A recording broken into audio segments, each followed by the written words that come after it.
সুফিবাদী তরিকা সমূহের বিভ্রান্তিমূলক ভ্রান্ত আকীদা এবং তা খণ্ডন। তো এই বিষয়টি খুবই গুরুত্বপূর্ণ একটি বিষয় এবং খুবই মজাদার একটা বিষয়।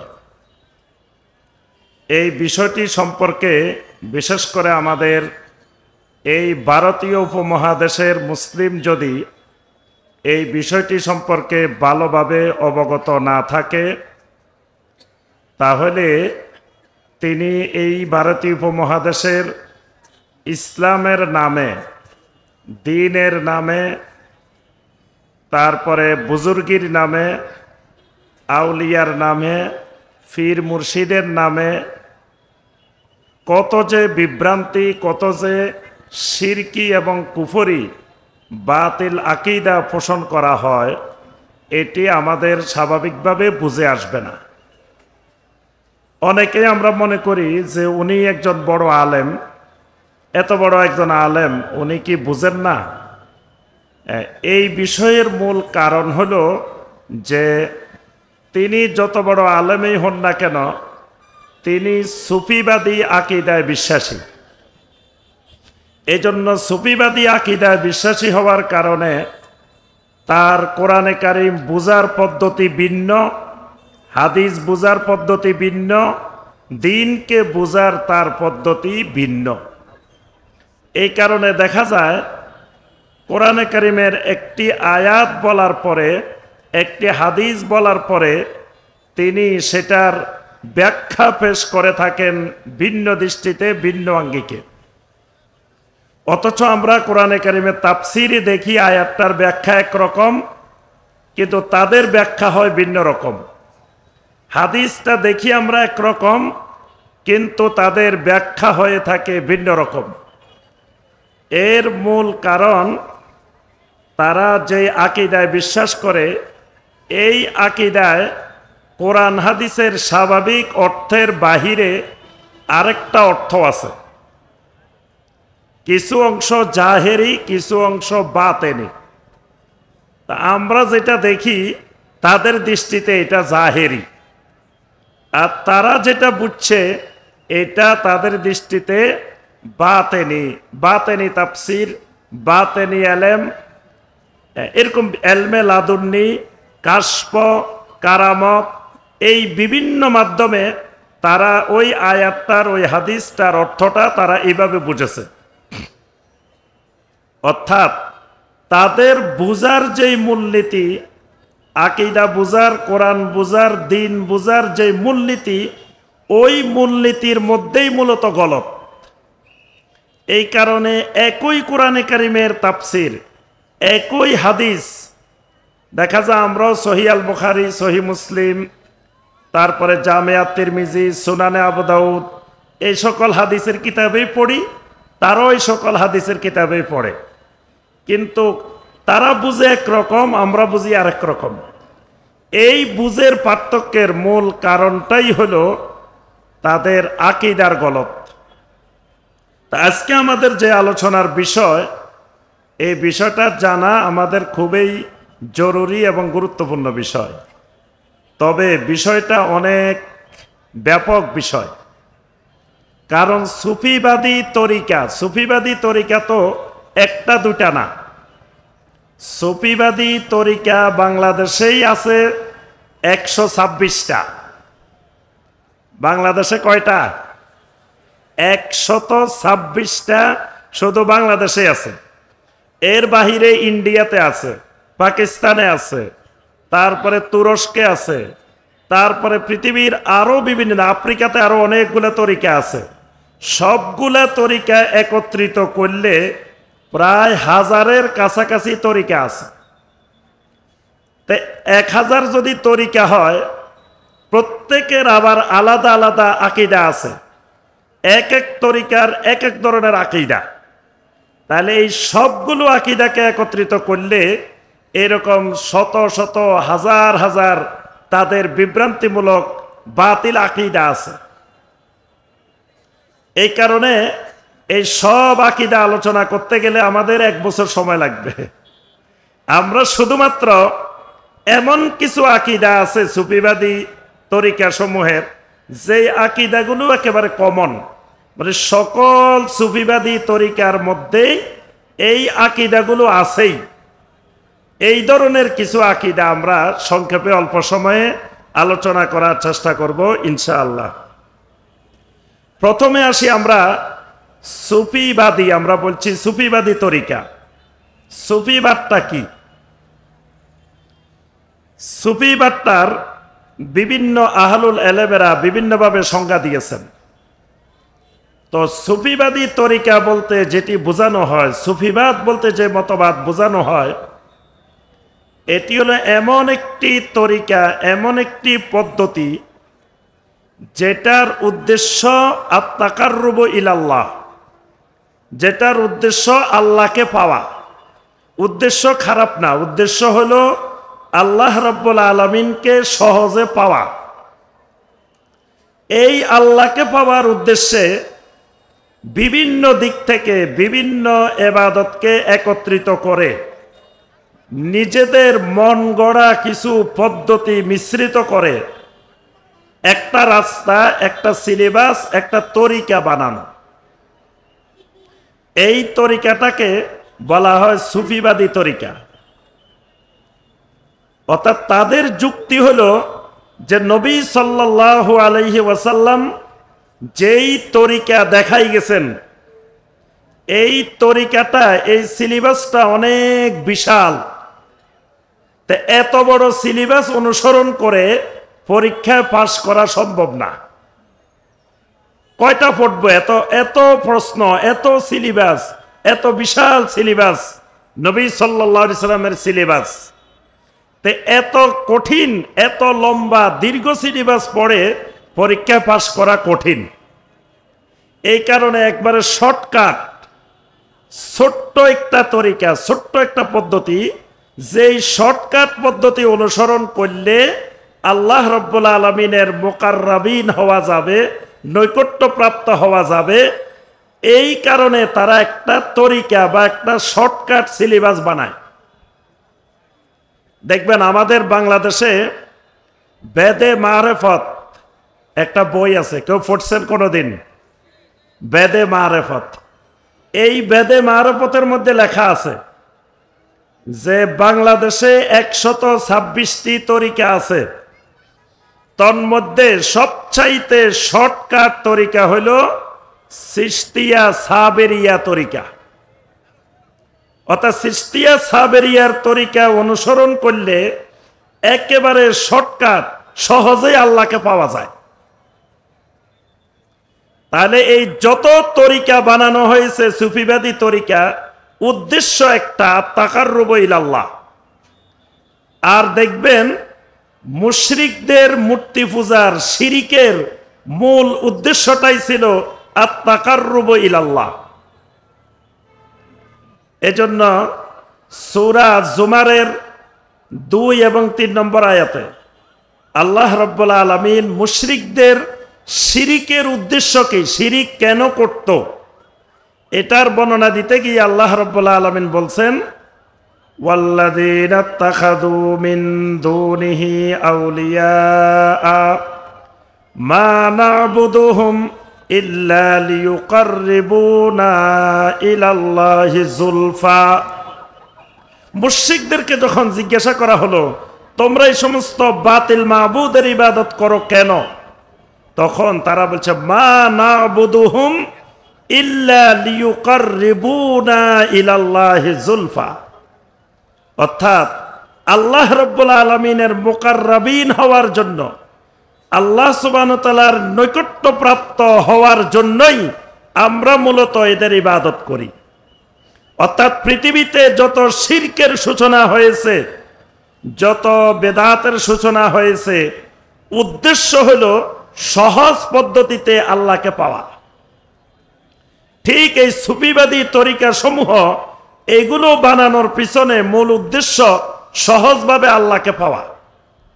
কিন্তু কথা হলো আল্লাহ রাব্বুল আলামিনকে পাওয়ার তরিকা, আল্লাহ সুবহানাহু ওয়া তাআলার নৈকট্যপ্রাপ্ত হওয়ার তরিকা, কিয়ামত পর্যন্ত আল্লাহ রাব্বুল আলামিন একটাই নির্ধারণ করে দিয়েছেন, সেই তরিকা হলো তরিকায়ে মুহাম্মদুর রাসূলুল্লাহ সাল্লাল্লাহু আলাইহি ওয়াসাল্লাম।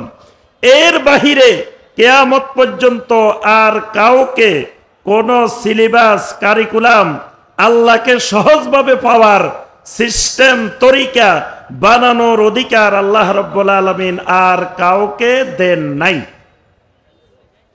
যিনি বানাবেন এরপরেও তরিকা বানাবেন, তিনি কোরআন সুন্নাহর ভাষায় তাগুত হিসাবে পরিচিত হবেন।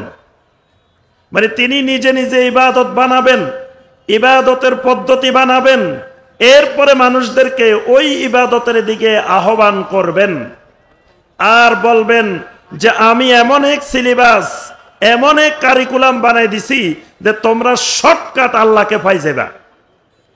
এই তরিকা যারা বানায়, যারা এই তরিকার দিকে মানুষকে আহ্বান করে, এটাকে কোরআন সুন্নাহর ভাষায় বলা হয় তাগুত। এটাও তাগুতের একটা প্রকার, কিন্তু আমরা এটা সম্পর্কে জ্ঞান না থাকার কারণে, জাহালতের কারণে এই দেশের মুসলিমেরা তাগুতকে আল্লাহর ওলি মনে করে। তাহলে আমরা বুঝলাম সুফিবাদী তরিকা বানানোর উদ্দেশ্যটা কি। যারা সুফিবাদী তরিকা বানিয়েছেন তারা বলেন যে আমাদের এই সুফি শব্দের উৎপত্তি হলো সুফ থেকে। সুফ মানে পশম। তো পূর্বেকার যারা এইরকম আল্লাহকে পাওয়ার জন্য মুজাহাদা করতেন, যারা জুহদিয়ত অবলম্বন করতেন, তারা এইরকম পশমের কাপড়, মানে সাধারণ কাপড়, মোটা কাপড় পরিধান করতেন। সেখান থেকে তারা নাম দিছেন যে এই সুফ থেকে আমাদের সুফি বা তাসাউফ শব্দটা এসেছে। আবার কেউ কেউ বলছেন না, এটা সফা থেকে আসছে। সফা মানে পরিচ্ছন্ন, যে আমাদের ভিতরে আমাদের কলবকে আমরা পরিচ্ছন্ন করে ফেলি এই সুফিবাদের মাধ্যমে বা এই তাসাউফের মাধ্যমে। এই কারণে এটার নামকরণ করেছেন তারা সুফিয়া বা তাসাউফ। এই তাসাউফের সূচনা মূলত শিয়া সম্প্রদায়ের মাধ্যমে হয়েছে। সাহাবায়ে কেরামের যুগ, তাবেঈনদের যুগ, তাবেঈনদের যুগ অতিবাহিত হওয়ার পরে শিয়া সম্প্রদায় তারা নতুন নতুন বিভিন্ন ইবাদতের পদ্ধতি, বিভিন্ন জিকির, আজকার, তসবিহ, তাহলিল, নতুন আঙ্গিকে তারা কিছু ইবাদতের পদ্ধতি তৈরি করে আস্তে আস্তে পর্যায়ক্রমে এগুলোর প্রচার প্রসার শুরু করে। পরবর্তীতে এই সুফিবাদী, এই ধ্যান ধারণা, চিন্তা চেতনা বিকৃত এবাদতগুলো, এবাদতের পদ্ধতিগুলো আস্তে আস্তে আস্তে আস্তে সুন্নিদের মধ্যে প্রচার প্রসার করতে থাকে। এখন দেখবেন যারা এই সমস্ত তরিকার অনুসারী, তারা নিজেদেরকেই একমাত্র সুন্নি মনে করে, তারা নিজেদেরকে একমাত্র আহলে সুন্নাত ওয়াল জামাত মনে করে, এবং এই জাতীয় বিষয়কেও যদি না মানে, সুফিবাদী তরিকা অনুসরণ না করে, তাহলে তাদেরকে তারা সুন্নি মনে করে না, তাদেরকে বলে ওয়াহাবি। যে এরা সুন্নি না, এরা ওয়াহাবি, এরা এই সমস্ত সুফিবাদী আকীদাগুলো মানে না। তো এদের অনেক প্রকারভেদ আছে, সুফিদের আবার অসংখ্য প্রকারভেদ আছে। এই সমস্ত প্রকারভেদ বুঝতে হলে, জানতে হলে এদের বই পুস্তক পড়লে, বই পুস্তক দেখলে দেখা যাবে এদের অসংখ্য প্রকার আছে। এক ধরনের সুফির সাথে আরেক ধরনের সুফির আকাশ পাতাল আবার তফাত আছে। এক এক ধরনের সুফি এক এক ধরনের আকীদা অবলম্বন করে। কিছু সুফি আছে আসুফিয়া আল জালেসা, মানে এরা চিৎকার করে না, নাচানাচি করে না, এরা হলো বসে থাকা সুফি। এদের নাম হলো আসুফিয়া আল জালেসা। সুফিয়া আল জালেসা আবার দুই রকম, বসে থাকা সুফি, একটা হলো আসুফি আল জালেসা আসমেতা, আর একটা হলো আল জালেসা আসএতা। মানে একটা হলো বসে বসে সুফে সুফে মনে মনে জিকির করে, মানে কি জিকির করতেছে এটা উচ্চারণও করে না, এটা সব মনে মনে চলে, এটা কারবার। এটা হলো আল জালেসা আসমেতা। আরেকটা আছে আল জালেসা আসএতা, এটা হলো বসে থাকে কিন্তু বসে থাকি আওয়াজ করে করে বিভিন্ন ধরনের জিকির আজকার ইবাদত বন্দেগী করে। আর যেটা সুফিয়া আর রাকেসা, এটা হলো প্রথমে শুরু করে বসে, এরপরে শুরু হয় নাচানাচি, দৌড়াদৌড়ি, লাফালাফি। এজন্য দেখবেন কিছু সুফি আছে আপনার জিকির চলার সময় বাঁশ ধরে ধরে উপরের দিকে উঠে যায়। কিছু সুফি আছে বিভিন্ন রং বেরঙ্গের ড্যান্স, রং বেরঙ্গের নাচ, দেখবেন যে এমন রঙের নাচ, নেচে নেচে লাফাই লাফাই জিকির, স্টেজের উপরে লাফ মেরে উঠে যায়, তারপরে বিভিন্ন কিছু ধরে টানাটানি করে। এরা হলো সুফিয়া আর রাকেসা, মানে এরা হলো নাচানাচি লাফালাফি করার সুফি। তাহলে বোঝা গেল সুফিদের মধ্যে কয়েক ধরনের প্রকারভেদ আছে। আবার এক এক তরিকা এক এক ধরনের প্রশিক্ষণ দেয়। এই নাচানাচি সুফিদের মূল যে তরিকা সেটা হলো তাইজানিয়া তরিকা। তাইজানিয়া এটা বেশি পৃথিবীর মধ্যে সবচাইতে বেশি নাচানাচি করে তাইজানিয়া। আর সবচাইতে চুপচাপ নীরব তরিকা হলো নকশবন্দিয়া।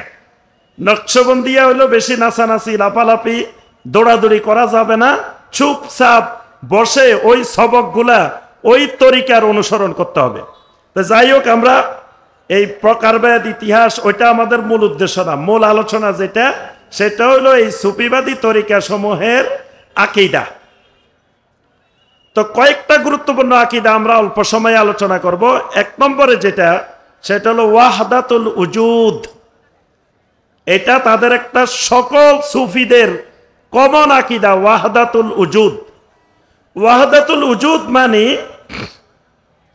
পৃথিবীতে যত উজুদ আছে, যত অস্তিত্ব আছে, মানে যত মাখলুক আছে, সমস্ত মাখলুক আল্লাহ রাব্বুল আলামিনের একটা অংশ। নাউজুবিল্লাহ। মানে আল্লাহ বলতে একক কিছু নাই, এই সমস্ত মাখলুককে মিলে সমন্বিতভাবে আল্লাহ। এই আকীদাটাকে বলা হয় ওয়াহদাতুল উজুদ। এই কারণে দেখবেন তাদের জিকিরের মধ্যে একটা জিকির আছে যে লা মাওজুদা ইল্লাল্লাহ, লা মাওজুদা ইল্লাল্লাহ, মানে আল্লাহ ছাড়া পৃথিবীতে কোনো কিছু মওজুদ নাই। এই মওজুদ মানে উজুদ, ওয়াহদাতুল উজুদ, অর্থাৎ পৃথিবীর মধ্যে জমিনে যত মাখলুক আছে প্রত্যেকটা মাখলুক আল্লাহর এক একটা অংশ। নাউজুবিল্লাহ। এই কারণে তাদের মতে গরুও আল্লাহ, ছাগলও আল্লাহ, তারপরে বিড়ালও আল্লাহ, তারপরে মানুষও আল্লাহ, যত কল্লা তত আল্লাহ। নাউজুবিল্লাহ। এটা হলো ওয়াহদাতুল উজুদের মূল কথা, যে যত কল্লা আছে তত সবকিছু আল্লাহ। আর এই সব কিছুকে মিলাইলে আল্লাহকে আল্লাহ হবে, সবকিছু সমন্বিত রূপ আল্লাহ। এই কারণে আপনার যারা এই ওয়াহদাতুল উজুদে বিশ্বাসী, তারা বলে যে আসমানে জমিনে কোথাও আল্লাহকে খুঁজে পাওয়া যায় নাই, শেষে আল্লাহকে খুঁজতে খুঁজতে দেখি আমি নিজেই তো আল্লাহ। নাউজুবিল্লাহ।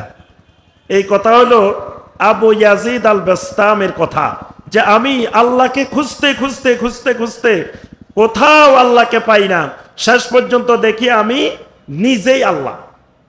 তখন সে আপনার এই আবু ইয়াজিদ আল বাস্তামি, তারপরে হোসাইন বিন মনসুর হাল্লাস, যখন আল্লাহকে খুঁজতে খুঁজতে আল্লাহকে পায় না, পরে দেখে নিজেই আল্লাহ, তখন তারা বলতে থাকে আনাল হক, আনাল হক, আমি তো আল্লাহ, আমি তো আল্লাহ।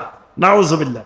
আর আমাদের দেশে দেখবেন যারা সুফিবাদী তরিকা অনুসরণ করে, তারা এই আনাল হক বলাটাকে, আমি আল্লাহ এই দাবি করাটাকে তারা কুফরি মনে করে না, এটাকে আল্লাহর ওলি হওয়ার মাধ্যম মনে করে। এজন্য তারা সবসময় ওই মাওলানা রুমির ওই কবিতাটা বলে যে গুপ্তে মনসুর আনাল হককে গাছতে মাস, গুপ্তে ফেরাউন আনাল হককে গাছতে ফাস। অর্থাৎ মনসুর হাল্লাস আনাল হক বলে আমি আল্লাহ, আমি আল্লাহ বলে আল্লাহর ওলি হয়ে গেছেন। আর ফেরাউন আনাল হক বলে ফেরাউন কাফের হয়ে গেছে। অর্থাৎ মনসুর আল্লাহ দাবি করে, আল্লাহ তিনি আল্লাহর ওলি হইলেন কেমনে? তার অর্থ হলো যে তিনি ওয়াহদাতুল উজুদের আকীদায় যখন চূড়ান্ত পর্যায়ে পৌঁছে গেছেন তখন তিনি আল্লাহর ওলি হয়ে গেছেন। নাউজুবিল্লাহ। এই আকীদা কুফরি আকীদা, ওয়াহদাতুল উজুদের আকীদা, এই একত্বের আকীদা, এই আকীদাটা কুফরি আকীদা, যেই আকীদাটা সমস্ত সুফিবাদী তরিকা সমূহের মধ্যে অনুসরণ করা হয়। এর সাথে আরেকটা আকীদা আছে হুলুলি আকীদা। হুলুল হলো বান্দা আল্লাহর মধ্যে বিলীন হয়, আল্লাহ বান্দার মধ্যে বিলীন হয়ে যায়। মানে এই সুফিবাদী তরিকা অনুসরণ করার সময় প্রথমে আপনি হইতে হবে ফানা ফি শায়েখ, মানে শায়েখের উদ্দেশ্যে ফানা হয়ে যেতে হবে। শায়েখ যদি বলে দাঁড়ায় থাকো, দাঁড়ায় থাকতে হবে। ফির যদি বলে বসে থাকো, বসে থাকতে হবে। ফির যদি বলে নাচানাচি করো, নাচানাচি করতে হবে। ফিরের জন্য ফানা হয়ে যেতে হবে। পানা হইতে হইতে কিছুদিন পরে পানা ফির রাসূল হইতে হবে। পানা ফির রাসূল হইতে হইতে লাস্টে গিয়ে ফানা ফিল্লাহ হইতে হবে। তো যখন পানা ফিল্লার স্তরে গিয়ে পৌঁছবে তখন সে আল্লাহর মধ্যে এমন ভাবে বিলীন হয়ে যাবে তাকে তখন আর খুঁজে পাওয়া যাবে না। তখন আল্লাহ রাব্বুল আলামিন তার কালবের মধ্যে চলে আসবেন অথবা সে আল্লাহর মধ্যে বিলীন হয়ে যাবে। এই আকীদার নাম হলো হুলুল। তো হুলুল আর ওয়াহদাতুল উজুদ এই দুটার মধ্যে পার্থক্য হলো, ওয়াহদাতুল উজুদ হলো যেমন আমরা পানির মধ্যে চা পাতা দিই। চা পাতা দিলে দেখবেন যে পানির রং পরিবর্তন হয়েছে কিন্তু চা পাতা বিলীন হয় নাই, চা পাতার অস্তিত্ব পাওয়া যায়। কিন্তু চিনি আর পানি মিক্স করলে চিনির অস্তিত্ব বিলীন হয়ে যায়, চিনি আর খুঁজে পাওয়া যায় না, চিনি পানির মধ্যে একেবারে মিক্স হয়ে যায়। তো ওয়াহদাতুল উজুদ হলো ওই চা পাতার মতো, মানে অস্তিত্ব থাকে কিন্তু একটা আরেকটার মধ্যে বিলীন হয়ে যায়। আর হুলুলটা হলো পানি আর চিনির মতো, এটা মিক্স করলে আর চিনি খুঁজে পাওয়া যায় না। এজন্য তারা মনে করে যে বান্দা যখন ফানাফিল্লা হয়ে যায় তখন এমন ভাবে আল্লাহতে বিলীন হয়ে যায় আপনার চোখের সামনে থাকলে তাকে আপনি দেখতে পারবেন না। আবার মুহূর্তের মধ্যে পৃথিবীর এই মাথা থেকে ওই মাথা ওই আল্লাহর ওলি ভ্রমণ করে চলে আসে, অর্থাৎ তিনি হুলুলের মধ্যে চলে গেছেন, ওই পর্যায়ে পৌঁছে গেছেন। আমাদের বাংলাদেশের একজন পটিয়ার একজন আল্লাহর ওলি ছিল, উনি এশার তাহাজ্জুদের নামাজ পড়ে চলে যেতেন আফ্রিকার জঙ্গলে। আফ্রিকার জঙ্গলে মিটিং সারি আবার ফজরের জামাত পটিয়া আসি পড়তেন। একদিন খাদেমও চলে গেছে পিছনে পিছনে, এখন হুজুর চলে এসছে, খাদেম আটকা পড়ে গেছে, খাদেম আর আসতে পারে নাই। এখন খাদেম সকালবেলা খুঁজতে খুঁজতে দেখে ওনার ঠিকানা পায় না। তখন সবাই জিজ্ঞাসা করলো আপনি কোথা থেকে আসছেন? আমি বাংলাদেশ থেকে আসছি, বাংলাদেশের পটিয়া থেকে আসছি। তা আপনি এখানে কেন আসছেন? আমার ওস্তাদ অমুক হুজুর, ওনার পিছনে পিছনে আমি ওনার খাদেম আসছিলাম, এখন আমি তো উনি চলে গেছে না কোন দিকে, আমি আর যাইতে পারি নাই। তো বললো যে তুমি বসি থাকো, আজকে আর যাইতে পারবা না, কালকে তাহাজ্জুদের পরে উনি আবার আমাদের এখানে মিটিং আছে, কালকে আবার আসবে, তারপরে ওনার সাথে তোমারে পার করে দেব। কি এই ওয়াজ শুনছেন না? ইউটিউবে ভর্তি দেখবেন এই ওয়াজ আছে। তো এই যে আকীদা যে এখান থেকে তাহাজ্জুদ পড়ি চলে যান আফ্রিকা, বিমান লাগে না, বাস লাগে না, ট্রেন লাগে না, শুধু যায় আর নদীগুলো সংকীর্ণ হয়ে যায়, পৃথিবীর সামনে চলে আসে, মুহূর্তের মধ্যে চলে যায়। অর্থাৎ তিনি হুলুলের মধ্যে চলে গেছেন, এমন পর্যায়ে চলে গেছেন তিনি আল্লাহর মধ্যে বিলীন হয়ে গেছেন। এখন উনার জন্য আল্লাহ পৃথিবী সব সামনে নিয়ে আসছেন। এই আকীদা কুফরি আকীদা। এই আকীদা কি আকীদা? কুফরি আকীদা। আল্লাহ রাব্বুল আলামিন নবী সাল্লাল্লাহু আলাইহি সাল্লামের জন্য এইভাবে তাহাজ্জুদ পড়ে নবী সাল্লাল্লাহু আলাইহি সাল্লাম জিহাদের ময়দানে চলে গেছেন, ফজরের সময় চলে এসেছেন, এরকম ঘটনা ঘটে নাই। শুধুমাত্র নবী সাল্লাল্লাহু আলাইহি সাল্লামের মেরাজ, সেটা ভিন্ন, নবী সাল্লাল্লাহু আলাইহি সাল্লামের জন্য একটা মুজিজা, সেটা আল্লাহ রাব্বুল আলামিন অল্প সময়ের মধ্যে সংগঠিত করেছেন। এর বাহিরে নবী সাল্লাল্লাহু আলাইহি ওয়াসাল্লাম কুবা মসজিদে যাইতেন, তাও হেঁটে হেঁটে যাইতেন, আবার হেঁটে হেঁটে আসতেন। জিহাদের ময়দানে গেছেন স্থলপথে, ঘোড়ায় করে, ওটে করে, গাদায় করে, বিভিন্নভাবে নবী সাল্লাল্লাহু আলাইহি ওয়াসাল্লাম গেছেন। কিন্তু এইভাবে যাই সকালে গেছেন, দ্রুত চলে আসছেন, রাত্রে গেছেন, চলে আসছেন, এইরকম ঘটনা আমরা নবী সাল্লাল্লাহু আলাইহি ওয়াসাল্লামের জীবনীতেও দেখি না, সাহাবায়ে কেরামের জীবনীতেও দেখি না। অর্থাৎ তার অর্থ হলো এই হুলুলি আকীদা, এটা কুফরি আকীদা, এটা ভ্রান্ত আকীদা। নবী সাল্লাল্লাহু আলাইহি ওয়াসাল্লামের ব্যাপারে সুফিদের আকীদা খুবই ভয়ঙ্কর। সুফিদের মধ্যে কেউ কেউ পোষণ করে যে নবী সাল্লাল্লাহু আলাইহি ওয়াসাল্লাম যে তিনি আল্লাহ। সুফিদের বিশাল একটা অংশ বিশ্বাস করে যে মুহাম্মদ খোদা নিহি, খোদা আছে জুদা নিহি, অর্থাৎ মুহাম্মদ সাল্লাল্লাহু আলাইহি ওয়াসাল্লাম আল্লাহও না, তবে আল্লাহ থেকে জুদাও না। এটা সুফিদের মূল আকীদা। তো আল্লাহ রাব্বুল আলামিন থেকে জুদাও না, আবার আল্লাহও না। তার অর্থ হলো যে মুহাম্মদ সাল্লাল্লাহু আলাইহি ওয়াসাল্লামকে তারা আল্লাহর পর্যায়ে, অর্থাৎ আল্লাহর মধ্যে নূরের ভিতরে, তারা বলে যে আল্লাহর নূর থেকে রাসূল সৃষ্টি, রাসূলের নূর থেকে সমস্ত মাখলুকাত সৃষ্টি। নাউজুবিল্লাহ। এর মধ্য দিয়ে নবী সাল্লাল্লাহু আলাইহি ওয়াসাল্লামকে খ্রিস্টানরা যেমন ঈসা আলাইহিস সালামকে ইবনুল্লাহ বানাইছে, তারাও ঠিক একই পর্যায়ে নবী সাল্লাল্লাহু আলাইহি ওয়াসাল্লামের নূরকে আল্লাহর নূরের মধ্যে ঢুকাই আল্লাহর জাতের অংশীদার বানাই দিছে। এমনকি কেউ কেউ বলে যে যিনি আহাদ তিনি আহমদ, মিমের পর্দা, মিম উঠে গেলে আহমদ আহাদ হয়ে যায়, আহাদ আহমদ হয়ে যায়। নাউজুবিল্লাহ। এই আকীদাও অনেক সুফিরা পোষণ করে। আবার অনেক সুফিরা বলে যে মুহাম্মদ সাল্লাল্লাহু আলাইহি ওয়াসাল্লামকে আল্লাহ পাক নূর দিয়ে সৃষ্টি করেছেন। নবী সাল্লাল্লাহু আলাইহি ওয়াসাল্লামকে এলমে গায়েবের মালিক মনে করে। নবী সাল্লাল্লাহু আলাইহি ওয়াসাল্লামকে সর্বত্র হাজির নাজির হিসাবে বিশ্বাস করে। তো এই জাতীয় আকীদাগুলো, বিশ্বাসগুলো, এগুলা সব শিরকি এবং কুফরি আকীদা। আল্লাহর ওলিরা মারা গেলে আল্লাহর ওলিরা মরে না, আল্লাহর ওলিরা জীবিত থাকে, বরং মারা যাওয়ার পরে তাদের পাওয়ার অনেক গুণ আগের থেকে জীবিত অবস্থার চেয়ে বেড়ে যায়। বেড়ে যাওয়ার কারণ কি? তাদের মতে 10টা লতিফা আছে, এজন্য 10টা লতিফার তারা জিকির করে। শরীরের বিভিন্ন অংশে 10টা লতিফা আছে। লতিফার নাম শুনছেন আপনারা? জি, যারা ওই রাস্তায় ঘুরছেন কিছুদিন তারা হয়তো শুনছেন, বাকিরা শুনেন নাই। তো এর মধ্যে একটা লতিফা হয়েছে কালব, একটা লতিফা হয়েছে রূহ, একটা লতিফা হলো খফি, একটা লতিফা সের, আর একটা আখফা, তারপরে আব আছে, আতেশ আছে, এরকম 10টা লতিফা আছে।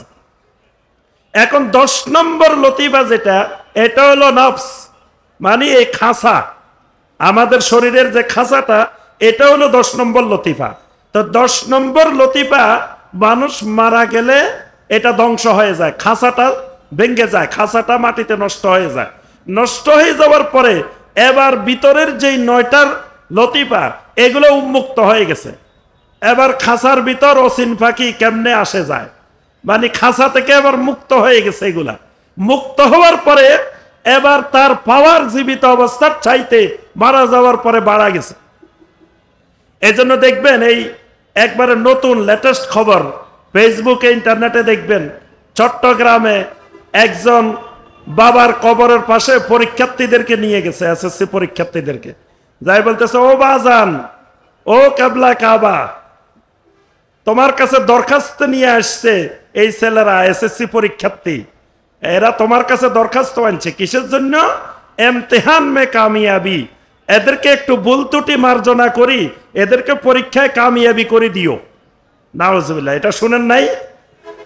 তো এই যিনি কবরে আছেন তাদের আকীদা, তাদের বিশ্বাস, সুফিবাদী আকীদার বিশ্বাস যে কবরে যিনি আছেন উনি পরীক্ষায় কামিয়াবি করাই দেওয়া, পরীক্ষায় পাশ করাই দেওয়ার ক্ষমতাও রাখে। এজন্য এসএসসি পরীক্ষার্থী যে ছেলেগুলা, তাদের ভিতরে এই আকীদা ঢুকছে যে পরীক্ষার আগে বাবার কাছে দরখাস্ত দিয়ে আসতে হবে, কবরে গেছে দরখাস্ত দিয়ে আসতে। আর ওদের পীর সাহেবে কেবলায়ে কাবা।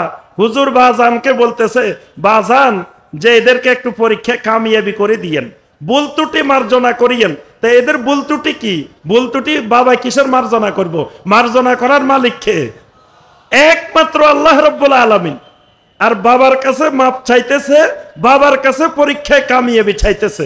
অর্থাৎ মারা যাওয়ার পরে তাদের আকীদা হলো আল্লাহর ওলিদের ক্ষমতা পাওয়ার জীবিত অবস্থার চেয়ে অনেক গুণ বেড়ে যায়, তারা অনেক কিছুর করার ক্ষমতা রাখে। এজন্য তারা সেখানে কবরের উদ্দেশ্যে মান্নত করে, কবরের উদ্দেশ্যে গরু, ছাগল, খাসি, মুরগি, টাকা পয়সা নিয়ে যায়। এরপরে কবরবাসীকে সেজদা করে, কবরবাসীর কাছে তারা বিভিন্ন কিছু কামনা করে, চায়, কারণ তাদের বিশ্বাস কবর থেকে এরা দিতে পারে। তাদের আকীদা যে কোনো জায়গায় পৃথিবীর আপনি বিপদে পড়েন, ওখান থেকে যদি ডাক দেন, ইয়া গাউসুল আজম, ইয়া রফাই, ইয়া দাসুকি, এইভাবে ডাক দিলে আল্লাহর ওলি আপনাকে সেই পাহাড়ে, জঙ্গলে, সাগরে, নদীতে আপনাকে কি উদ্ধার করে নিয়ে আসবে। নাউজুবিল্লাহ। অর্থাৎ এই যে দিনদার মানুষের ব্যাপারে যে আকীদা, এটা নূহ আলাইহিস সালামের যুগের, নবী সাল্লাল্লাহু আলাইহি সাল্লামের যুগের মুশরিকদের আকীদার চাইতেও ভয়ঙ্কর আকীদা। ওই যুগের মুশরিকেরাও বিশ্বাস করতো না যে এইভাবে মারা যাওয়ার পরে এরা এত পাওয়ারফুল হয়ে যায়।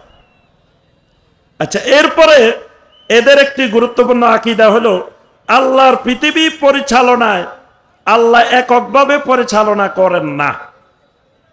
আল্লাহ রাব্বুল আলামিন পৃথিবী পরিচালনার ক্ষেত্রে বিভিন্ন ওলি, আউলিয়া, কুতুব, গাউস, আওতাদ, তারপরে আউলিয়া, এদের সহযোগিতায় আল্লাহ রাব্বুল আলামিন আল্লাহর এই পৃথিবী পরিচালনা করে। অথচ নবী সাল্লাল্লাহু আলাইহি ওয়াসাল্লামের যুগের মুশরিকদেরকে জিজ্ঞাসা করা হয়েছে, ওয়ামাই ইউদাব্বিরুল আমর, বলো দেখি কে পৃথিবীর সবকিছু পরিচালনা করে? ফাসায়াকুলুন আল্লাহ, তারা বলছে আল্লাহ রাব্বুল আলামিন পরিচালনা করে। তো এরা বিশ্বাস করে সমগ্র পৃথিবীতে একজন আছেন গাউসুল আজম। গাউসুল আজমের আন্ডারে 7 মহাদেশে 7 জন গাউস আছে। প্রত্যেক গাউসের আন্ডারে 4 জন করে কুতুব আছে।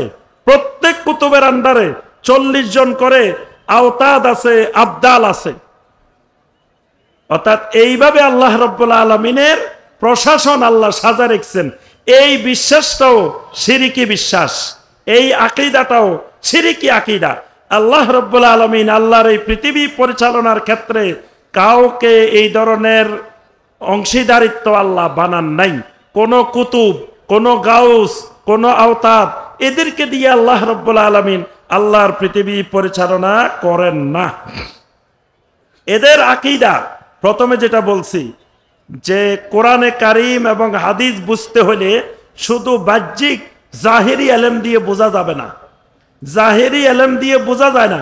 এটা বুঝতে হলে তাকে হাকিকতের ইলম লাগবে, ইলমে লাদুন্নি লাগবে, কাশফ লাগবে। এর মাধ্যমে এই কোরআনে কারীমের এবং আল্লাহর দ্বীনকে বুঝতে হবে, হাদিস বুঝতে হবে। তা এই কারণে দেখা যায় কোরআনে কারীমের অসংখ্য আয়াত তারা বলে বলে বিভিন্ন বেদাতের শিরিকের দলিল পেশ করে। তো বাহ্যিকভাবে আমরা তাকাইলে দেখি আয়াতটার সাথে, হাদিসটার সাথে এই আমলটার কোনো সম্পর্কই নেই, কিন্তু তারা দলিল পেশ করে। তখন তাদেরকে জিজ্ঞাসা করা হলে এটা তো কোনো তাফসিরে নাই, বলে যে এটা হলো হাকিকি অর্থ, অর্থাৎ এটা ইলমে হাকিকত, হাকিকতের মাধ্যমে তারা জানতে পেরেছে, কাশফের মাধ্যমে জানতে পেরেছে। তো এই যে কোরআন সুন্নাহর বিকৃত অর্থ করা, বিকৃত ব্যাখ্যা করা, এটাও ইসলামের দৃষ্টিতে এই আকীদাও মারাত্মক আকীদা, এই আকীদাও কুফরি আকীদা। জেনে শুনে যেই তাফসির সালাফেরা করেন নাই, যুগে যুগে কেউ করেন নাই, ওই তাফসির করাও কোরআনে কারীমকে বিকৃত করার শামিল। তো যাই হোক, সম্মানিত ভাই ও বোনেরা, এরকম অসংখ্য এদের এই ধরনের বাতিল আকীদা আছে, যেই আকীদাগুলো আমরা আলোচনা করলে দীর্ঘ সময়ের ব্যাপার। প্রত্যেক সেক্টরে ইসলামের প্রত্যেকটি বিষয়ের মধ্যে তাদের আলাদা আলাদা এরকম আকীদা আছে। তো এই আকীদাগুলো থেকে আমাদেরকে অবশ্যই সতর্ক থাকতে হবে এবং সকল মুসলিম ভাই বোনদেরকে এই বিভ্রান্তিমূলক, এই কুফরি, শিরিকি, বাতিল আকীদাগুলো থেকে সতর্ক করা আমাদের ঈমানি দায়িত্ব। আল্লাহ রাব্বুল আলামিন আমাদের সবাইকে শিরিক মুক্ত, কুফর মুক্ত ঈমান ও আমল নসিব করুন। আল্লাহ রাব্বুল আলামিন এই সুফিবাদের বিভিন্ন বাতিল আকীদাগুলো থেকে আল্লাহ রাব্বুল আলামিন আমাদের সবাইকে হেফাজত করুন। আল্লাহ রাব্বুল আলামিন তাবলিগি ইজতেমাকে কবুল ও মঞ্জুর করে নিন। আল্লাহ রাব্বুল আলামিন আমাদের সবাইকে সুস্থতার সাথে, সফলতার সাথে, মনোযোগের সাথে দ্বীনি আলোচনাগুলো শোনার, বোঝার, আমল করার আল্লাহ পাক তৌফিক দান করুন। আল্লাহ রাব্বুল আলামিন সকল প্রকার বিপদ আপদ থেকে এই তাবলিগি ইজতেমাকে আল্লাহ পাক হেফাজত করুন। আল্লাহ রাব্বুল আলামিন আমাদের সবাইকে কবুল ও মঞ্জুর করে নিন। আমিন ইয়া রাব্বাল আলামিন। আসসালামু আলাইকুম ওয়া রাহমাতুল্লাহি ওয়া বারাকাতুহু।